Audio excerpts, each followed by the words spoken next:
follow us at Unk and Chico on all platforms that you can find us on. Big Dog Chico, Uncle Neely. And right there on the Terrace cam, you'll see the head scout for the drills giving them the instructions, about the cones, about which one to go around, which one to undercut, which one to overcut. Demonstrate it for them and let them know about rocking forward or going and how to come back and finish, that kind of thing. Mm-hmm. You can't just do it the way you want to do it, dog. No. Do it wrong, do it long. Scott Procter. As they set up the for this drill, we're gonna. What else, Scott? Scotty Deep What's Pockets. cracking? What's good, y'all? Oh, good, man. DNVR. With the morning run. How y'all feeling, bro? That's right. Back in effect with us. I see the chat. Sincere with the 438, also the great vertical and broad. Yeah. What's your takeaway so far? I mean, man, Sincere is just somebody that I think you just bet on with the traits.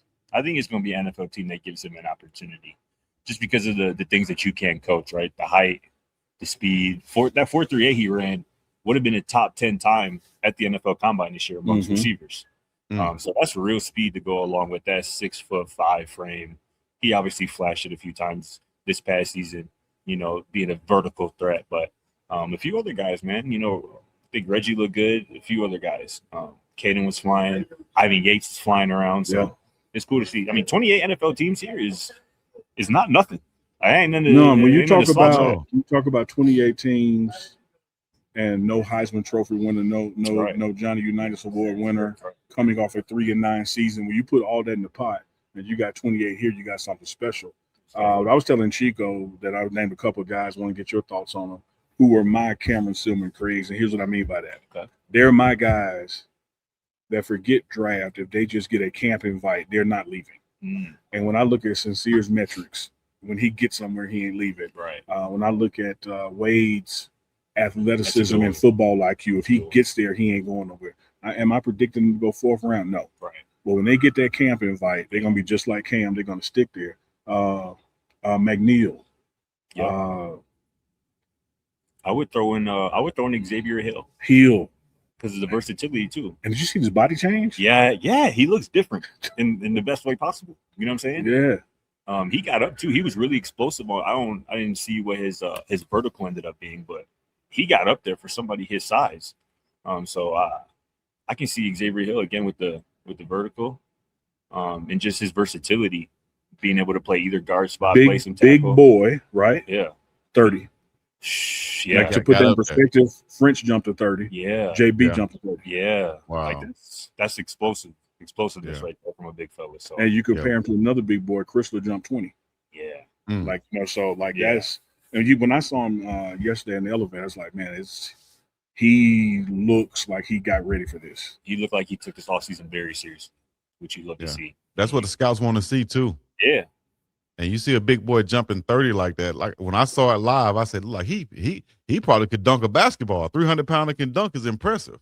He got everybody else off the ground in a hurry. He got off the ground. Everybody else looked like they were tapping the backboard. He was dunking that thing. For sure. I kind of want to see him hoop now too, because I saw him doing a little crossover on air. Yeah. I feel like he could probably hoop. Yeah, they be hooping down there in the SIP, huh? Oh yeah. No, we basketball country more than football, man. That's what's up. More than football. So what's your? I know we got a couple more drills left, and of course the Sincere has to catch, and Salt has to throw. What are you looking for next? What are you looking forward to seeing? I'm just looking forward to see kind of how some of these defenders move with the 3-cone drill. They get the pads out here, the bags out here. Yeah, just the hip fluidity, the movement. How quick you can flip your hips and whatnot. Because those are skills that have to translate to the next level. So I think that was Keaton right there. I think Keaton, you mentioned him earlier. Like I said, that's a really good pick. I think if he gets on the roster to stick. One of the things, man, that doesn't, as much as Coach Prime opens up this program to cameras, right? One of the things that doesn't necessarily translate for all 105 people in the building is like that deep knowledge of them as a person. Yeah. And that's why I go to Wade with, okay, yeah, you saw the stats, even with the limited opportunities. The person of Wade is a much better person than he is player. And I think if he gets to a camp, it's a few days before people realize, like, man, we got something here. We got something that didn't show up on game film. Yeah. Like, he's going to make it. Now, let's not forget, he started his career in the SEC. Did? And he played there, too, a little bit at Kentucky. Like, he was productive. Like, he was certainly a rotational player. So, Yeah. I think he has a pedigree. He's another guy. Like, he never looked out of shape by any means, but he looked different today when I saw him. You know what I'm saying? Another guy who I think really took this combine prep, so to speak, very seriously. One more, and we're gonna let you go because I know you kept up with him as the legacy buff and everything. And you talk about a body change. Walker looks completely different. Arden definitely looks completely different. I mean, you have to add him as well. Talking about just the person, right? Like, that is somebody who you want in your locker room, regardless. Yeah. Another started SEC, so he has the pedigree. Productive the last couple of years. Yeah, man. It was good to see Arden today because he looks like a pro. Yeah, physically. I agree with you. I agree with you. Man, feel free to stop back by. Let Jake know he's welcome as well. We'll do. We're going to let you get over to the cones. Appreciate the invite as always. Appreciate the Scott Airy. Good to see you, Chico. Good to see you. Love y'all. For sure. Scotty Deep Pockets, DNVR. And like you guys were talking about, though, got man. multiple pockets on there. He got pockets down by his calves. Like, he can't even reach them pockets. He got multiple pockets on today, man. You are.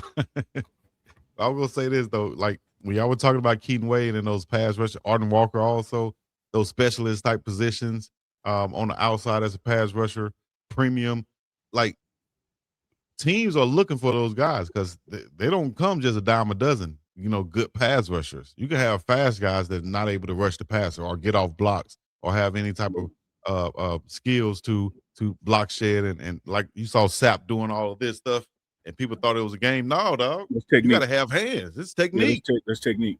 Yeah. So a lot of guys can be fast and not have that technique. A lot of guys have that technique and not have the ability. You're looking for the guys who can put those two together at the same time off that edge. So you never know. They can go undrafted and still make plays.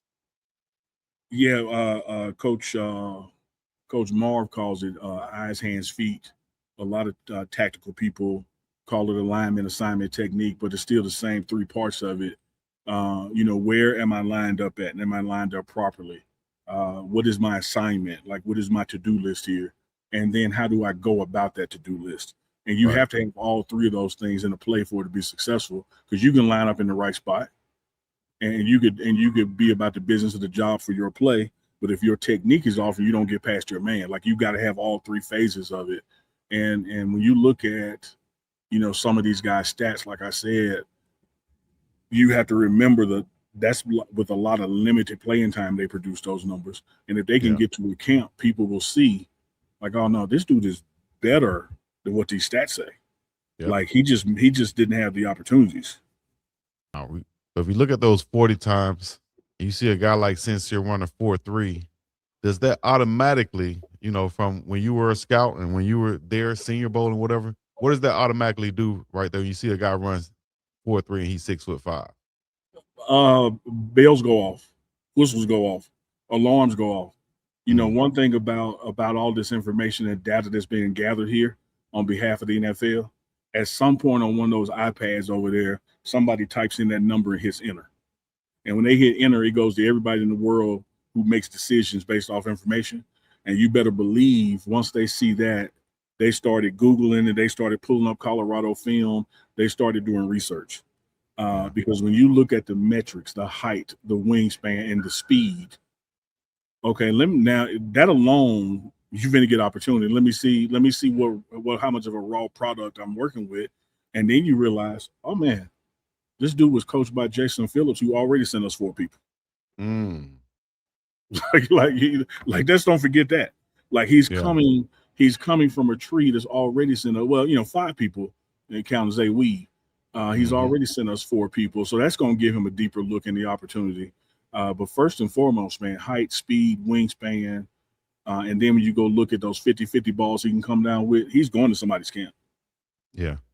And Chico, let me say this to you. Like, I sincerely say this, brother to brother. I appreciate the way you preface that with my scouting and Senior Bowl experience, because I know sometimes on the show we laugh and play a lot, and people don't know that about me. People don't know that I used to work at a sports agency and do evaluation and go work pro days everywhere from LSU to Middle Tennessee State. And so we ain't on here just talking because Coach Prime gave us internet access. We talking because he knows we know what the hell we talking about. Right. And that's for the haters in the back that say, oh, he just on here talking because he got a gray beard. He just on here talking because he No, we done this a couple times before, Chico. He ain't lying. Matter of fact, He done that. I don't know what prompted me to do it, but it was a few days ago, maybe a couple weeks now. I said, man, I think some people need a reminder. Mm-hmm. Oh yeah, when you post this up. There you go. Hold on, let me put it on the big screen. You feel me? Yeah, them layers of pro day credentials and agent trainer representation. Like I know what people are looking for. I've worked senior bowls. Yeah. I've worked pro days. That's not a lot. That's not many. That's not a plethora. Unk said he got layers on y'all ass. He's